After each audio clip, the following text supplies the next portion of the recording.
नमस्कार, मैं हूं आपके साथ मयंक। देखिए, ईरान से एक अहम खबर आई है। ये दावा किया जा रहा है कि अली खामेनेई साहब पर हमले की कोशिश की गई। तेहरान में उनके कार्यालय और दफ्तर को निशाना बनाने की कोशिश की गई, लेकिन ईरान की सेना ने हमलावरों को मार गिराया है। देखिए, मैं रिपीट करूंगा, अली खामेनेई साहब पर हमले की कोशिश हुई है, जिसे ईरान की सेना ने नाकाम कर दिया है, फेल कर दिया है। अब देखिए, इसको लेकर, इस पूरे मामले को लेकर मेरे पास कई फोन्स आ चुके हैं जो ये पूछना चाह रहे हैं कि असल में वहां हुआ क्या और आप क्या कैसे देख रहे हैं इस पूरे मैटर को। देखिए, दो खबरें हैं इस पूरे मामले को लेकर, दो खबरें सामने आई हैं। पहली जो खबर है उसके मुताबिक MEK, ये एक संगठन है ईरान का, और MEK जो संगठन है उसके 250 से ज्यादा हमलावर या आतंकी कह लीजिए, अब वो अली खामेनेई साहब पर हमला करने आए थे तो आतंकी कहलाएंगे। MEK के 250 से ज्यादा हमलावर जो थे, उन्होंने मध्य तेहरान में यानी मिडिल तेहरान में खामेनेई साहब के कार्यालय और आवास पर हमला किया या हमले की कोशिश की। ये सब लोग जो आए थे ये हथियारों से लैस थे, इनके पास हथियार थे, ऑटोमेटिक गन्स थी, लेकिन ईरान की सेना ने इस हमले को की कोशिश को पूरी तरह से नाकाम कर दिया। जो हमला करने आए थे उनमें से ज़्यादातर सदस्य या तो गिरफ्तार कर लिए गए हैं या उन्हें मार गिराया गया है। एक ये दावा जो है वो इस तरह का है। खुद MEK जो संगठन है, ये क्या संगठन है इसके बारे में मैं आपको बताऊंगा। ये खुद इस तरह की बात MEK संगठन ने कही है कि हमारे जो हमलावर थे वहाँ पे गए, उन्होंने इस तरह से हमले की कोशिश की और ईरान की सेना ने जो है वो कई हमलावरों को मार गिराया है और कई को गिरफ्तार कर लिया। ये पहली खबर है।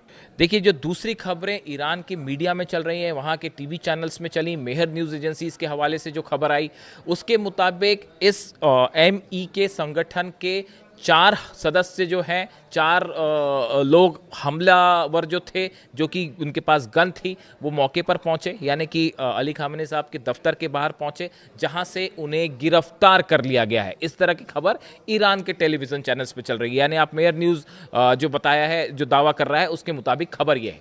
अब लेकिन देखिए, खबरें दो तरह की हैं और कई तरह के जो सोशल मीडिया हैंडल्स हैं, जो कि कई ईरान के भी सोशल मीडिया हैंडल्स हैं, उन पर इस तरह का दावा हो रहा है कि हमलावर जो आए थे उनकी संख्या कहीं ज़्यादा थी, लेकिन वो अपने मकसद में पूरी तरह से फेल हो गए और जो हमले की कोशिश थी वो पूरी नाकाम हुई और ईरान की सेना ने या तो ज़्यादातर लोगों को गिरफ्तार कर लिया है या उनको जो है हमले में वो मारे गए हैं।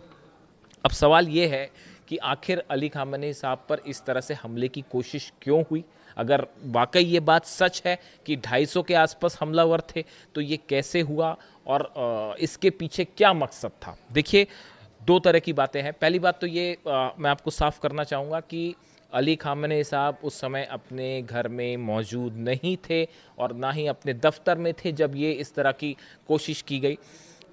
अली खामेनेई साहब की सुरक्षा की पूरी व्यवस्था है ईरान में और परिंदा भी पर नहीं मार सकता। इस बात को आप साफ समझिए। इस तरह की जो खबरें हैं कि वो बंकर में चले गए हैं या कहीं छिपे हुए हैं, ये खबरें सिरे से खारिज हैं और ऐसा कुछ भी नहीं है। वो भी पीछे भी सार्वजनिक रूप से वो जनता के सामने आए थे ईरान के और उन्होंने एड्रेस किया था और अब भी वो जो है जनता के बीच में ही है। लेकिन जिस वक्त बताया जाता है कि ये हमले की कोशिश हुई उनके ऊपर या उनके कार्यालय पर, दफ्तर पर, उस समय वो वहाँ पे मौजूद नहीं थे। बात नंबर 1। दूसरी चीज़ जो है नोटिसेबल है, ये कुछ फैक्ट सबको पता होने चाहिए कि उनके आवास और दफ्तर की जिम्मेदारी उनके जो बेटे हैं मुज्तबा खामेनेई अब वो संभालते हैं और कई सारे फैसले अब वो ही ले रहे हैं, खासकर सुरक्षा से जुड़े हुए। पूरी तरह से अली खामेनेई साहब सुरक्षित हैं, हमलावर उनके करीब भी नहीं आ पाए। बात नंबर 1। बात नंबर 2, ये हमले की कोशिश क्यों की गई और ये संगठन MEK क्या है। पहली बात तो हम बात करें कि इस तरह की कोशिशें क्यों की जा रही है। इसके पीछे जो मैं समझ पाया, बड़ा साफ मकसद है। देखिए, बातचीत होने जा रही है अमेरिका की और ईरान की और बताया जा रहा है कि ये आखिरी बातचीत है, अगर ये फेल हो जाती है तो उसके बाद जंग तय है। ये इस तरह की जो कोशिश होती है, जो ईरान में धमाके होते हैं या अली खामेनेई साहब पर हमले की कोशिश, ये एक ऐसा संदेश देने की कोशिश की गई थी कि देखिए, ईरान की लीडरशिप कमज़ोर है या ईरान के ऊपर हमला किया जा सकता है। इस तरह का संदेश दुश्मनों की तरफ से देने की कोशिश की गई, लेकिन उसका ईरान की सेना ने करारा जवाब दिया। ना सिर्फ हमले की कोशिश फेल हो गई पूरी तरह से, कोई भी हमलावर अली खामेनेई साहब के करीब भी नहीं जा पाया और जो थे वो अरेस्ट हुए या फिर निपटा दिए गए। अब देखिए, ये जो कोशिश थी, इस तरह की कोशिशें कौन कर रहा है? देखिए, पहले भी ईरान की तरफ से ये दावे किए गए कि जो प्रदर्शन हो रहे थे ईरान में, जो हिंसा हो रही थी, उसके पीछे जो है वो मोसाद का हाथ है या विदेशी एजेंट्स हैं उनका हाथ है, और लोगों को पैसे देकर बहुत सारा जो है फंडिंग हुई है और लोगों को उकसाकर इस तरह से जो है वो ईरान में हिंसा फैलाई गई। और इसी तरह की बातें अब भी सामने आ रही हैं कि ये जो संगठन है इसको पैसे देके और एक प्रकार से बरगला के इस तरह की हरकत की गई। अब जो ये एमई के संगठन है, पीपल्स मुजाहिदीन संगठन, इसके बारे में अगर हम शॉर्ट में जानकारी लें, 1965 में शाह पहलवी शासन के खिलाफ लड़ने के लिए इस संगठन का गठन हुआ था। बात नंबर 1, 1979 की जो इस्लामिक क्रांति हुई थी उसमें इसने भूमिका निभाई थी, ये बात ठीक है। लेकिन 1990 तक ईरान में इस संगठन का दबदबा उस वक्त कम हुआ जब अली खामेनी साहब से मतभेद के बाद इस पर बैन लग गया। जब ईरान के सुप्रीम लीडर के साथ इस संगठन का मतभेद हुआ तो उसके बाद इसके ऊपर बैन लग गया और ईरान में ये संगठन जो है वो प्रतिबंधित है।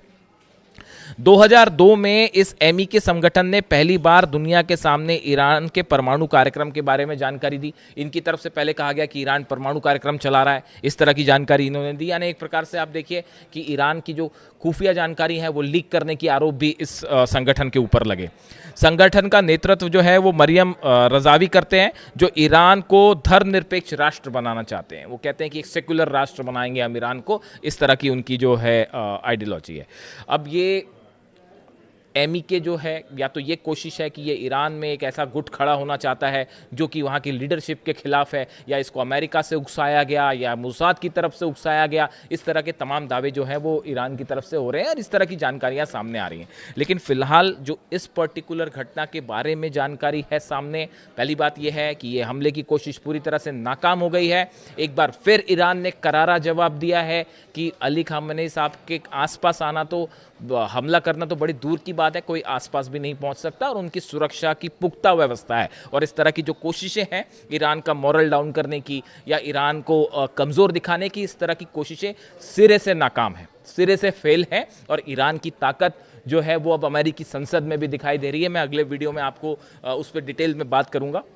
और अब तक हमला नहीं हुआ, इतने बड़े बड़े एयरक्राफ्ट कैरियर्स लाने के बाद भी, और F-35 F-16 जेट्स के बाद भी अब तक हमले की हिम्मत नहीं जुटा पा रहा है। तो वो इसीलिए क्योंकि ईरान एक मजबूत मिसाइल पावरफुल कंट्री के रूप पे सामने उभर के आया है। और इस तरह की जो खबरें हैं, इसमें काफ़ी सारी खबरें बड़ी ही ऐसी भी हैं जिनका कोई सिर पैर नहीं है और भ्रामक रूप से फैलाई जा रही हैं। इसलिए मुझसे बार बार ये पूछा गया कि आप इस बारे में जो है वो चीज़ें साफ करें। तो देखिए, 2 खबरें हैं, मैंने दोनों आपके सामने रखी, लेकिन दोनों ही खबरों का जो सारांश है, नतीजा ये है कि ईरान की सेना ने इस तरह की जो भी कोशिश थी उसको पूरी तरह से फेल कर दिया है।